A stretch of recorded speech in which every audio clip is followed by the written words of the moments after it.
Hello and welcome to part 4 of the Digital Parent Academy.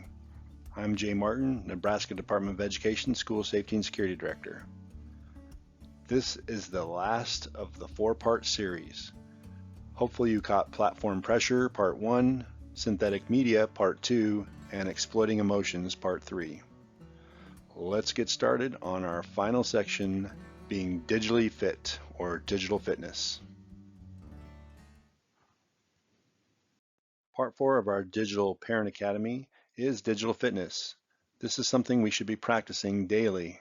It's all about our digital wisdom framework and being digitally wise. Digital fitness comes with teachers and parents playing a significant role in building a digital culture within our schools and homes. Staying digitally educated is a necessity to maintain current on new digital trends influencing us. To have digital fitness, we must be proactive in the ever-changing digital era. It's about us working together. One real quick awareness activity that we have is I want you to draw a cell phone in marker or pen, not pencil. Go ahead and draw a smartphone in marker or pen. Now that you've drawn your cell phone, we're going to move on. It's about being present as a parent. We need to be good digital role models. Hopefully not like this guy. I'm not hungry. What's wrong, sweetheart? I miss Daddy. I know. We all miss him. I miss him more. No, I miss him the most. I miss him a lot. No, I got missing I him. literally I miss him so Hey, much more. hey, everyone shut up. This filter makes me look like a cat.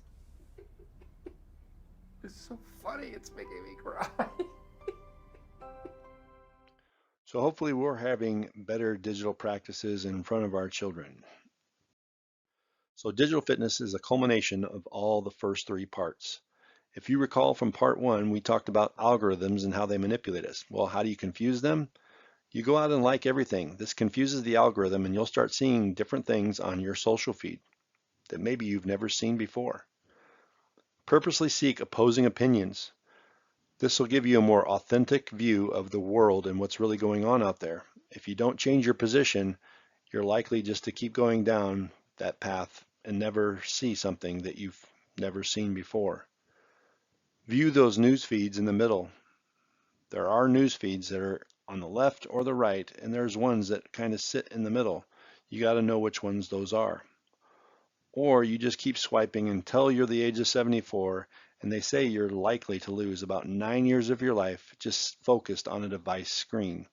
How many years have you already wasted?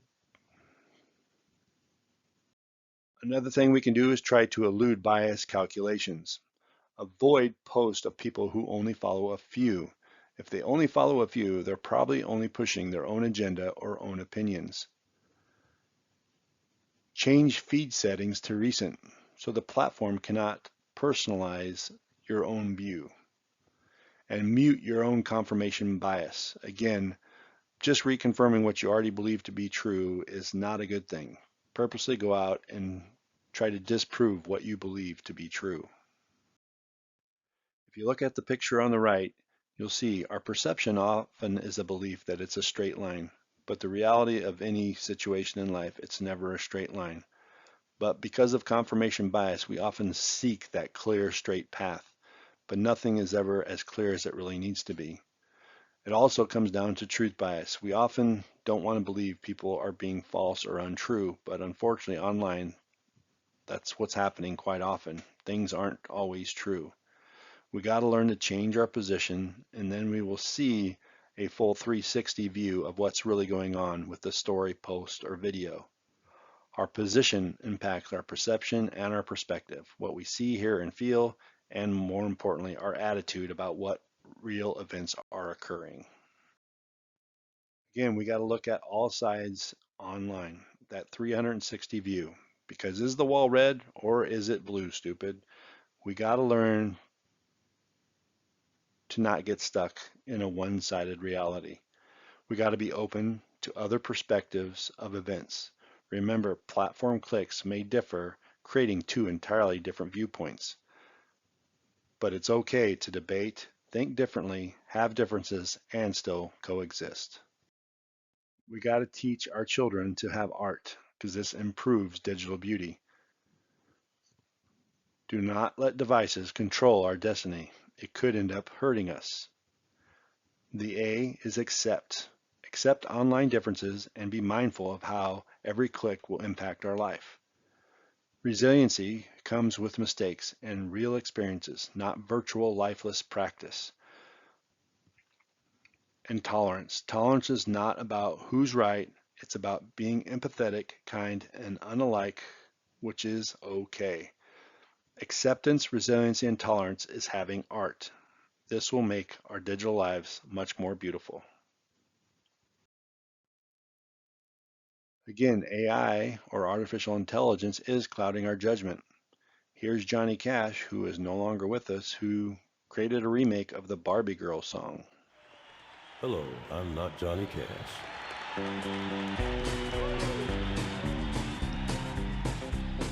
I'm a Barbie girl in a Barbie world. Life in plastic, it's fantastic. You can brush my hair, undress me everywhere. Oh, come on Barbie, let's go party, 'cause I'm in a Barbie world. So the question becomes, who owns this song? The person who created it, AI, or is it Johnny Cash's family now that he's no longer with us? This can be a huge problem in today's era of AI. OpenAI lawsuits are a reality today.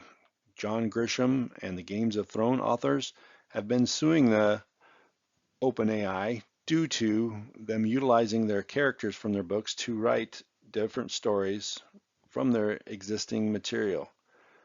Also, the movie screen playwrights, they were recently on strike in part due to OpenAI stealing some of their creativity, is what their fear is. Other lawsuits are likely on their way. We really need to be aware of what we're sharing online. Here's one of the hard realities that we've got to face. We're often sharing too much information online that could put us in some type of liability situation. Here is a good example of a CNN reporter allowing a hacker to get into his online personas and what she can actually do to compromise his personal information. I feel like I know pretty much everything about you. I instantly don't trust you. So am I going to be safer today, thanks to you? You and every other customer will be safer today, thanks to what you're willing to let me do. Well, let's get started, I guess. Okay, so you want to assume that everything that you put on social media is public. Information that can be found in places like this can be used to authenticate you with different companies. Do you remember this tweet? Yeah. I used this to gain access to your current address. What? So what I did is I called up this furniture company right here, and I basically said, hey, we're gonna buy another one of these pieces of furniture, but I need to make sure that I don't accidentally have the wrong information on the account. And they said, no, I mean, you ordered something a while ago, but the thing that you ordered we shipped to this address. And yeah, I think I got his updated address, which is pretty scary because that happened in 30 seconds. I got your current address. I got your birthday from Twitter. I called like pretty much every business that he ever listed that he used on his Twitter or Instagram. What you have to understand is when you do that, I now know which companies you use and I know which companies to call as you. So I'm gonna be doing these phone calls. I'm gonna be actually live hacking. So when I call, your phone number is gonna display on their caller ID. This is Donnie O'Sullivan. Who are you really? No, this is Donnie O'Sullivan. I can tell you my address, phone number, date of birth. Whatever you need to know to verify that that's really me. That's wild. I am on the road right now and I'm having trouble getting access to my internet, but I need to transfer points to my friend for a bridal shower. Hopefully you can help me out over the phone. I have all the information. I have 90,000, is that correct? So the first and last name is Rachel Toback. Oh, they've been transferred? Okay, fantastic. They're gone. Thank you. Have a great day. Bye-bye. Are your points gone? They're gone. That is crazy. When you call this airline, it's going to be coming from my number. Yes. As you know, I have a flight leaving Vegas. I'll put you in the middle. I'm trying to do this like personal essay thing, so can you move me to a middle seat, kind of in the back of the plane? I know you probably don't get that request a lot. Oh, perfect. Okay, so it's a row right before the last row, and it's in the middle seat. You're in the back of the plane, middle seat. I had an exit aisle. I know. Think about how much you have to do to get into your accounts online. You have to have a password, two-factor. We are basically living in the dark ages on the phone compared to how hard it is to break into accounts online. Until these companies learn to change their authentication protocols, there are certain things you can do to help protect yourself. Remove your geolocation tagging. When you are on Instagram, Twitter, Facebook, there's just no need for people to know exactly where you're staying in those places. After that, I would say products that you buy, services that you've purchased, help that you try and get online, like on Twitter, that you're probably gonna wanna do privately. So maybe in DMs, because I'm just gonna call them up as you and try and get your information. I think the most important thing is that I'm not gonna victim blame you. Yes, sure, there are things that you can do to make my job a little harder. Ultimately, it is the company's responsibility to keep their customers' data safe, and updating their authentication protocols over the phone is a really good way to start. I'm sorry about that, Tony. Oh, I'm so glad I agreed to do this, Rachel. So as you saw, Rachel compromised him by hacking, but realize with AI, this can be even more impactful. Be careful what we share online. When it comes to sharing, you really want to think about verifying these three. For example, this question is posed, guess what I saw on the internet? Before you tell people what you saw on the internet, you should probably take time to filter out, what does this really mean? Before you share or speak out about others online. First off, truth. Have you checked to see if what you're about to share is actually true? Kindness. Is what you want to share about someone else or something else good or nice? If it's not kind, you probably shouldn't share it. Utility. Is what you're about to share useful to the other person to know? Well, if it doesn't have truth, it's not kind, and the utility really doesn't serve a purpose, we probably shouldn't be sharing these things. So think about those three factors before you ever share anything online. Looking back to part 1, platform pressures, we talk about digital privacy and how it really does matter. Joe Toscano, who is a Millard grad and former Google consultant and author of Automating Humanity, also in the movie Social Dilemma of Netflix, talks about data privacy and how we need to protect and regulate it. He even talks about taxing this data as a commodity, highlighting these companies and collecting it to redistribute it to places like education. There might be that need to incentivize this data, much like what they're doing in the UK with the Digital Service Act. Some meaningful change around data is something we need to keep our eyes on.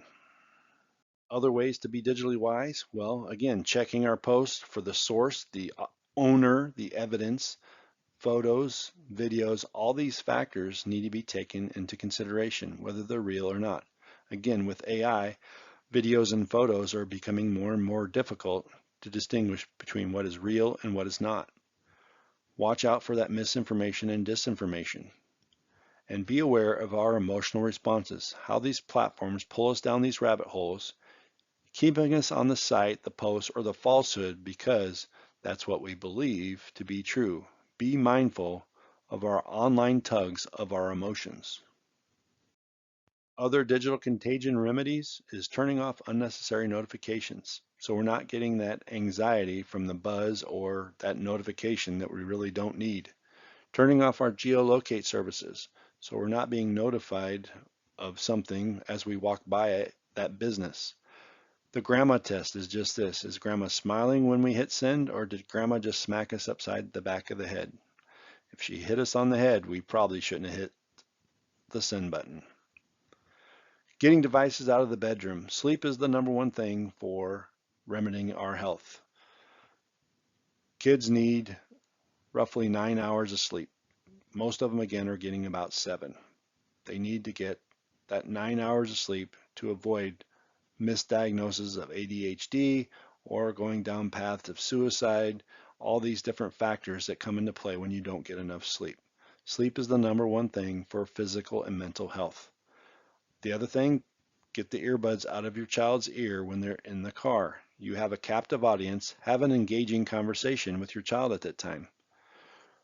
We can do multiple tasks as human beings. However, our brain can only truly be focused on one thing at a time. When we're focused on many things at once, our space is actually impacted. Our space being our speed, productivity, accuracy, and critical thinking and efficiency are all impacted when we aren't doing what we need to be doing, which is focusing on just one thing at a time. When it comes to the gaming craze etiquette, understand that these gaming systems do have some benefit. It's important to take the time to either teach or learn what your children are doing.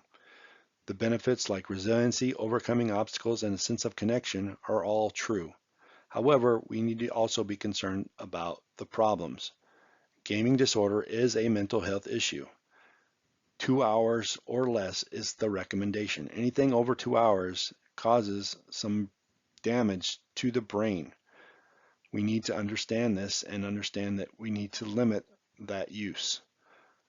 One of the changes in the thinking process is to let kids play the game first when they get home and do homework before they go to bed.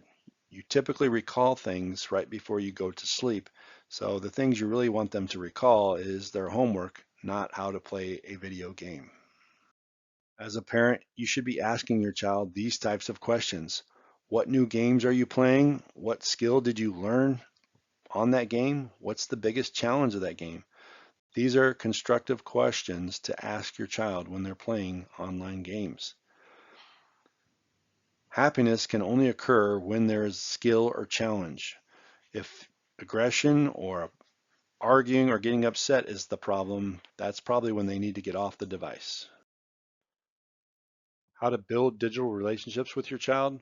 Well, communication over restriction. Always be talking to your kids about the digital media that they're on. Whether it's a device, a gaming system, whatever that is, having open communication is going to be a benefit. Suggest time management apps over addiction. Don't conceal these. Have open conversations about how you're going to monitor your child's devices. Purposeful and intentional screen time is what should be used, whether it's on, again, a gaming system or their phone use.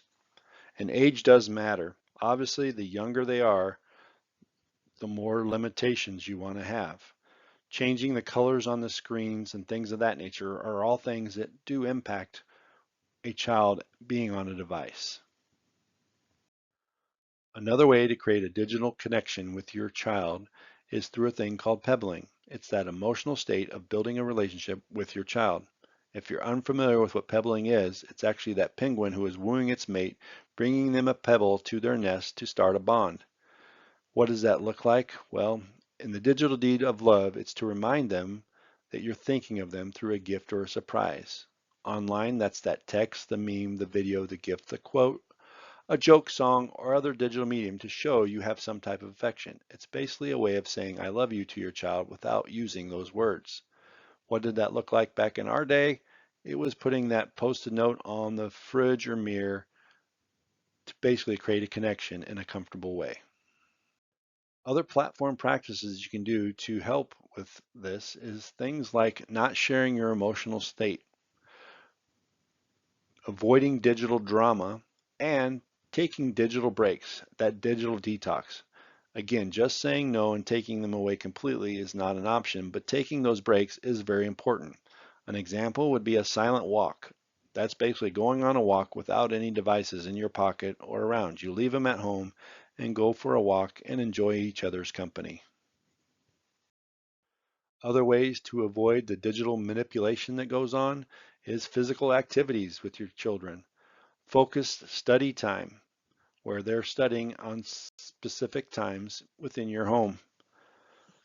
Help around the house and the community.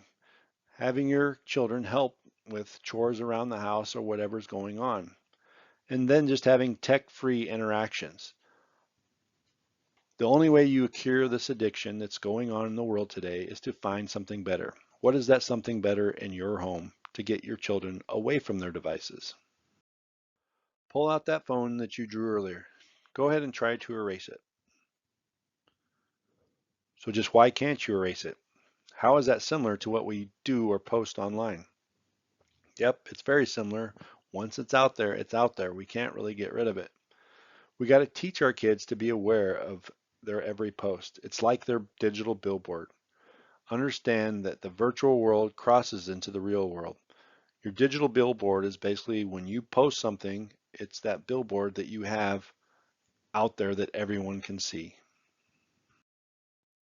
We got to get kids to understand they need to change the narrative on their digital appearance.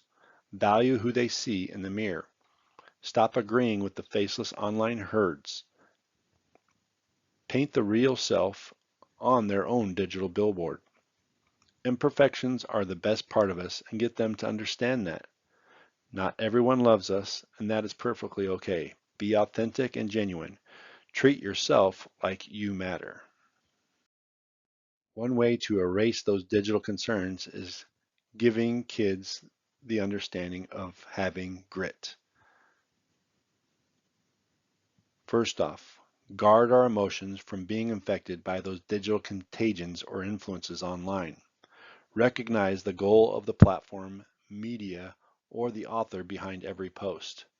Investigate for truth, lies, fact, or fiction, and limit the disinformation and bias that infiltrate us. And think before participating on any platform. Be mindful before we comment on any post. That's having grit. Guard, recognize, investigate, and think. We got to teach kids to be resilient, especially when it comes to being online. What resiliency is understanding we're given ingredients in life. Sometimes our ingredients change throughout our life. Maybe we were born wealthy with athletics, but maybe our parents get divorced. Our ingredients just changed. Were you able to be resilient and create something, do something, and be something, even though you've been thrown this problem into your life? My brother is a perfect example of this. My brother, I think, was dealt some bad ingredients in life, but you would never know that to talk to my brother. He grew up playing in a band and playing the drums, but unfortunately, muscular dystrophy took that away. But you wouldn't know that because he picked up a guitar and he actually created his first album. But eventually muscular dystrophy took that away, then he played the keyboards. But then eventually it took that away too, and now my brother deals with living in an old folks home. But again, you would never know that. My brother has to have people take care of him and things of that nature, things that I could never fathom having to go through. But my brother is always very resilient with whatever ingredients are thrown his way. There is a picture of my brother along with my sister as well, who also has always created something, doing something, and been something with no matter what ingredients. They both have muscular dystrophy, but they both are very resilient and utilize whatever ingredients are thrown their way to do whatever they can. We got to teach kids to do this same type of thing. No matter what happens to them online, they need to be resilient. Utilize those ingredients to be more digitally wise. Some of the recommended readings is Talking to Brick Walls by Mike Donohue, Beyond Fake News, Girls on the Edge by Dr. Leonard Sachs. He also wrote Boys Adrift and The Collapse of Parenting. There's lots of different books out there that help around digital and digital relationships with our children. If you need additional digital resources, all these websites here are great resources for other content that you might need or want as a parent working with your child on building a digital culture in your home. Keys to changing a path. There are 3 steps to change a path of a potential incident at a school. One of them is anonymous report line services. Things like Safe to Help Nebraska or another anonymous report line service that your school district might have are key essentials in changing a potential incident. This is where devices can be very beneficial. The call typically will go to your threat assessment team at your school. You might want to know who those people are who are getting these phone calls from the anonymous report line. But the bigger key is this one. Your child should be connected to at least one adult other than you as the parent. Who is that person or that adult that your child relies on at school? Is it a coach, the SRO, an administrator, a teacher? Who is that person? Knowing who your child is able to talk to is very beneficial into their digital lives as well. Also, make sure your children are aware of the hotlines that are available. 988 and again, Safe to Help Nebraska are the two big key ones, but then there's the national hotlines, and also know your local hotlines to help your child get through any type of issue that they might be having. To learn anything more about school safety in the state of Nebraska, you can go to our NDE School Safety website using the QR code in the bottom right, or if you have another question for me, contact me directly. This concludes our 4-part series on the digital parenting. I hope you enjoyed the 4-part series.